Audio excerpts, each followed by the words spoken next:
donc, je vais vous parler un petit peu de ce qui peut vous attendre si vous intégrez Télécom Paris et donc son cursus. On a l'habitude de dire pour nous que c'est une école d'ingénieurs généralistes du numérique ou généralistes avec le numérique. Alors peut-être que ça demande un petit mot d'explication, puis je voulais commencer un peu par ça, parce que finalement le numérique à l'heure actuelle, on l'a absolument partout, c'est-à-dire que quelle que soit l'école que vous allez faire, vous aurez du numérique avec. Hein, alors, si vous faites, je ne sais pas, les ponts, ça va être de la ville intelligente. Si c'est, alors peut-être pas l'agro, puisque c'est pas au CCNP, mais si c'est l'agro, ça peut être de l'agriculture avec des objets connectés et du numérique. Bref, quel que soit le cursus qu'on fait, il y a besoin de traiter des données, il y a besoin de connecter des objets, et donc il y a toujours du numérique. Et quelle est la place de Télécom dans ce paysage-là? Eh bien, c'est finalement notre cœur de métier. C'est-à-dire, nous, on veut être généraliste du numérique dans le sens où le numérique qu'on apprend, c'est un numérique transverse qui peut s'appliquer à énormément de cas et d'industries. Donc, ça, c'est un peu pour traduire ce titre. La deuxième chose, c'est comment moi je vois la formation, et surtout la formation en école d'ingénieur. Ben, je la vois d'une manière assez simple. C'est que je pense que la prépa ou la licence, ce qui a précédé l'école, c'est quelque chose où en général, on se laisse le maximum de portes ouvertes, mais au bout de 3 ans, on va rentrer dans le monde du travail. Et dans ce parcours-là, eh bien, il s'agit de se trouver soi-même. Parce qu'on ne peut pas garder toujours toutes les portes ouvertes. Et à un moment donné, il faut faire des choix pour être aussi dans un métier dans lequel on s'épanouit. Et donc, je crois que la philosophie qu'on a à Télécom Paris, c'est de proposer un cursus qui va s'adapter à vos envies à mesure qu'elles vont se présenter. Parce qu'on sait très bien que ces choses-là, ça marche par essai et choix, c'est-à-dire on essaye un certain nombre de choses, on sélectionne d'autres, et du coup, le cursus doit permettre ça. Il doit permettre ça en proposant beaucoup de choix et en étant très ouvert, en rupture avec la prépa et ce qui a précédé. Donc très, très ouvert dans le sens, il est ouvert sur le monde, il est ouvert parce que finalement on a beaucoup de voies d'entrée dans le diplôme, et il est ouvert parce que aussi à Télécom, on a une caractéristique tout à fait particulière, c'est qu'on a, à partir de la deuxième année, beaucoup d'internationaux, d'étudiants en échange. Alors évidemment, l'année prochaine, c'est peut-être une année un petit peu particulière, puisqu'on ne sait pas trop ce que nous réserve la situation Covid, mais en tout cas, c'est notre marque de fabrique. On va jusqu'à 45% de la promotion en public international. Donc voilà, ce sont des ingénieurs, donc on veut former des ingénieurs capables d'appliquer le numérique dans énormément de domaines, des ingénieurs, comme l'a dit Nicolas en introduction, qui ont, je dirais, un fort tropisme sciences et technologies, des gens qui connaissent ce dont ils parlent. Hein, donc c'est quelque chose qui est important pour nous. C'est des ingénieurs qu'on veut aussi créatifs, capables d'imaginer des solutions, et donc des ingénieurs ouverts sur le monde, ouverts sur les autres. Au siècle où on est, le numérique est partout. On l'a dans tous les dispositifs connectés. Évidemment, l'évolution a été extrêmement forte et extrêmement rapide, et elle continue de l'être, ce qui met l'ingénieur télécom, tel que nous le pensons nous, finalement au cœur des transitions, des mutations numériques du monde. Donc, c'est la place de cet ingénieur. Ce numérique donc, qui change le monde, ça se décline en plusieurs endroits. Mais je dirais, je vais faire, juste pour être très schématique, hein, il y a beaucoup, là, il y a une longue liste un peu à l'après-vert, mais je dirais qu'il y a vraiment 3 grands domaines. Hein. Il y a un domaine sur l'intelligence artificielle, tout ce qui est traitement des données. Je pense que ça, c'est vrai absolument partout. C'est vrai depuis la banque, depuis les systèmes de recommandation jusqu'aux véhicules connectés. Donc là, c'est un très gros domaine.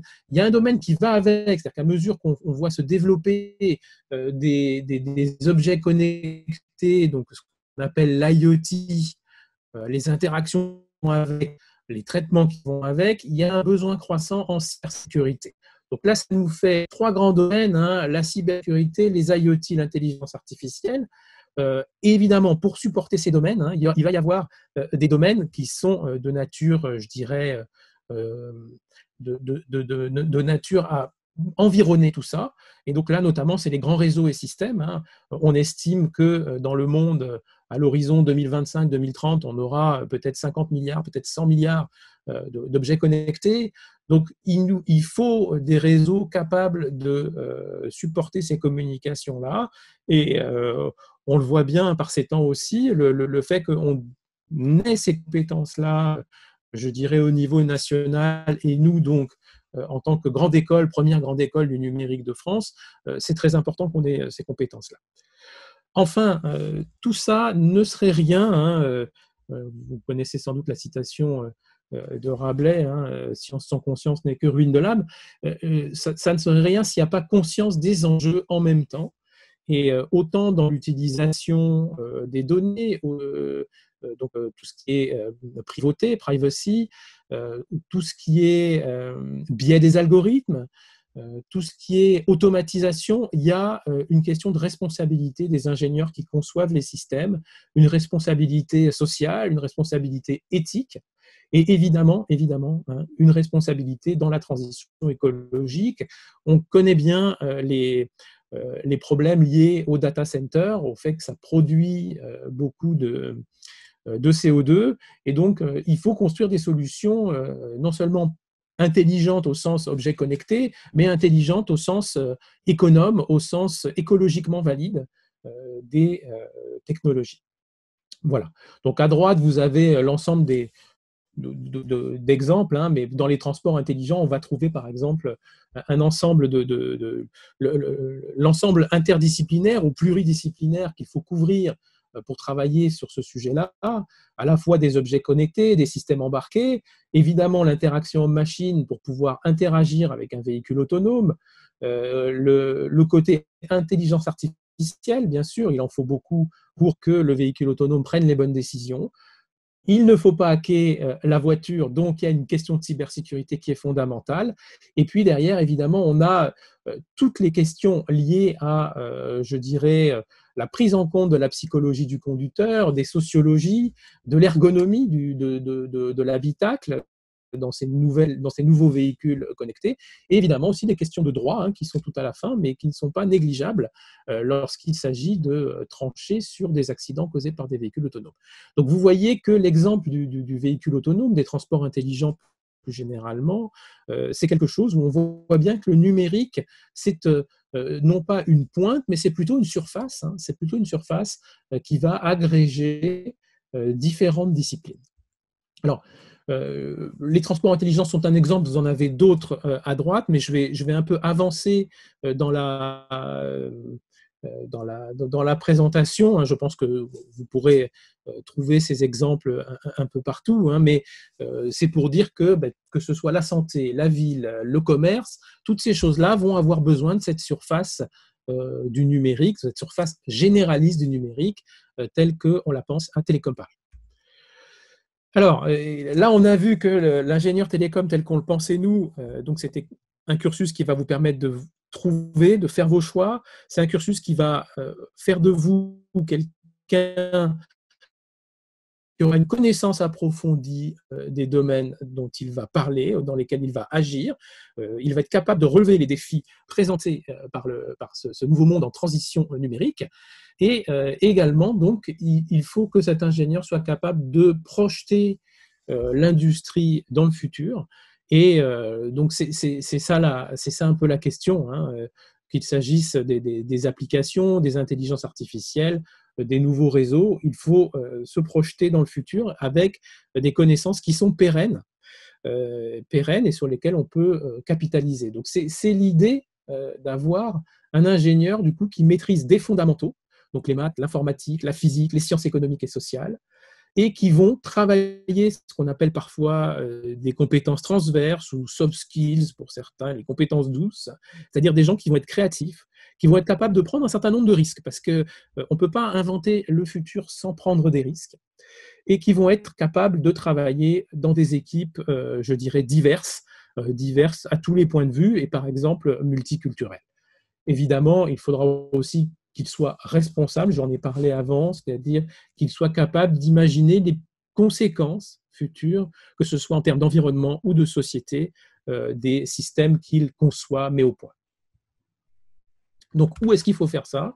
Eh bien, il faut faire ça à Télécom Paris. Voilà, c'est ça qu'on vous propose. Alors, pourquoi Télécom Paris? Bien parce qu'évidemment, des écoles du numérique,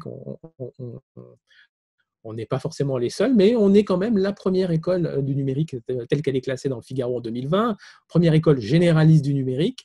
Et puis, on est classé à d'autres grands classements internationaux comme le QS ou le Time Higher Education.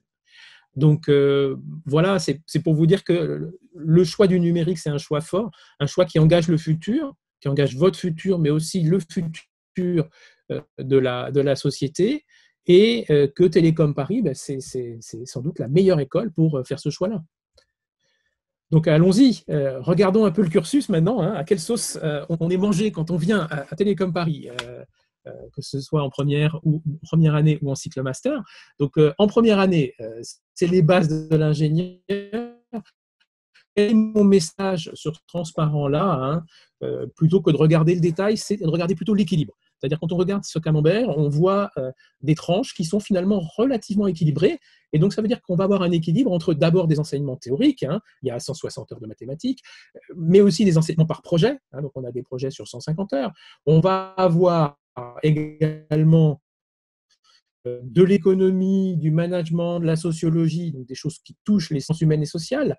Donc là, c'est 114 heures. Donc voilà, c'est cette idée-là que la formation de Télécom Paris, notamment en première année, c'est une formation équilibrée qui mélange des sciences et des technologies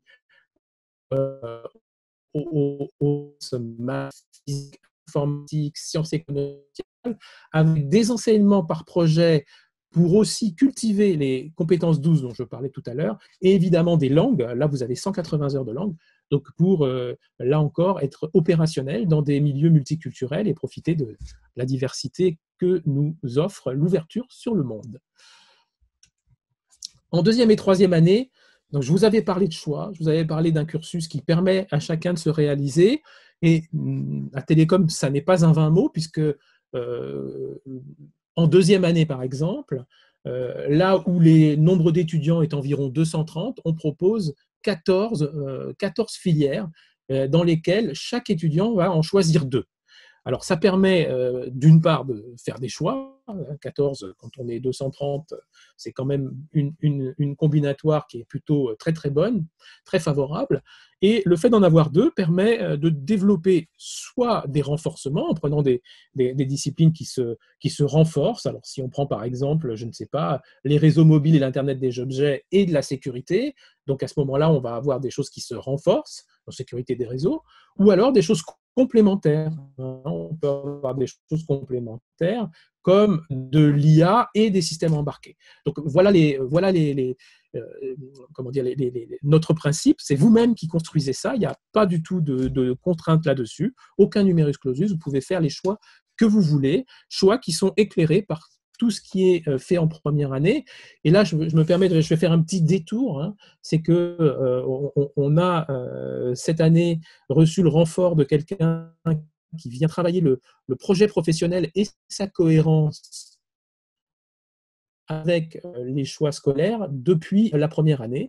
Donc, on est en train de mettre en place des choses qui seront en cours pour les années qui arrivent, donc celles où vous pourriez être à Télécom Paris, et qui vont viser à essayer de faire les meilleurs choix étant donné la construction de votre profil professionnel. Voilà, je voulais mentionner quand même que sur ces filières, hein, il y a une partie qui est un cursus qui est à Palaiseau, et puis il y a le cursus Sophia Antipolis, qui est un cursus très intéressant, donc je vais profiter de ce slide-là pour vous en dire 2 mots, puisque c'est un campus donc, qui est sur Nice, hein, sur Sophia Antipolis, qui est 100% en anglais. C'est un campus complètement international, et donc là, c'est 75% d'étudiants étrangers.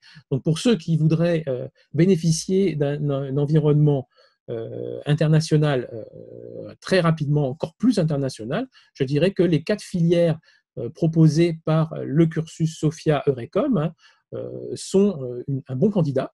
Et je dirais, donc, ce cursus-là, hein, vous le verrez, c'est dans les vœux au concours, il est accolé à celui de Télécom Paris. C'est-à-dire que quand vous faites le choix Télécom Paris ou Télécom Paris Sophia, vous ne pouvez pas séparer les deux.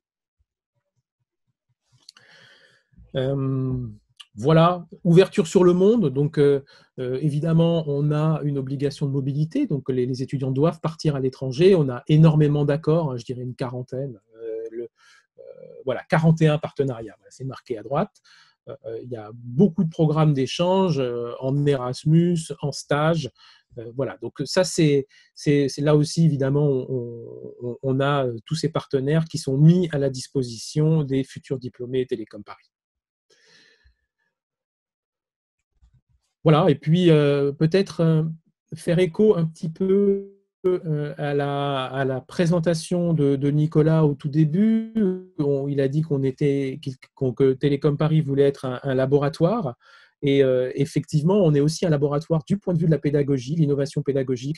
Donc, on travaille beaucoup sur les questions de pédagogie par projet, de pédagogie par problème. On a une large part faite à l'entrepreneuriat.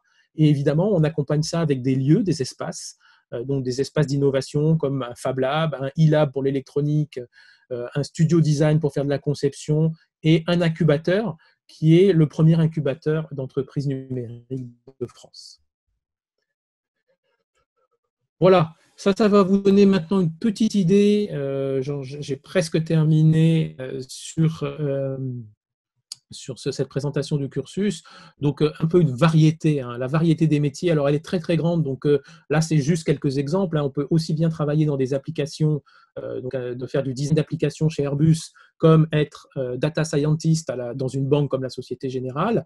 On peut être comme Daniel Lolo en 2015, que vous avez en bas à gauche, un créateur. Alors, lui, il est passé par le prix Design et Sciences ou Art et Sciences.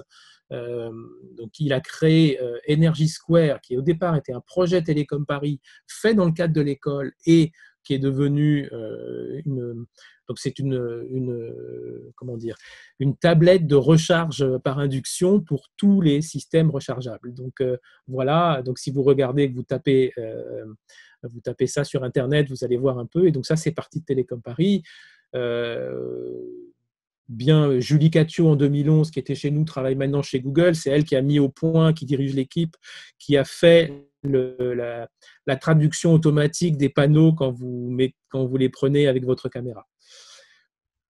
Voilà, et puis évidemment, la variété des métiers, c'est la variété des secteurs. Vous voyez, c'est là encore mon message, je ne vais pas le détailler, c'est un message d'équilibre, autant dans des entreprises moyennes que des grandes entreprises, que même dans des entreprises plus petites, autant dans la banque et l'assurance que dans les conseils en stratégie, que dans les services numériques et logiciels. Donc voilà, il y a énormément de possibilités et ça s'équilibre. Donc là aussi, ça s'adapte un petit peu à votre personnalité et à vos goûts.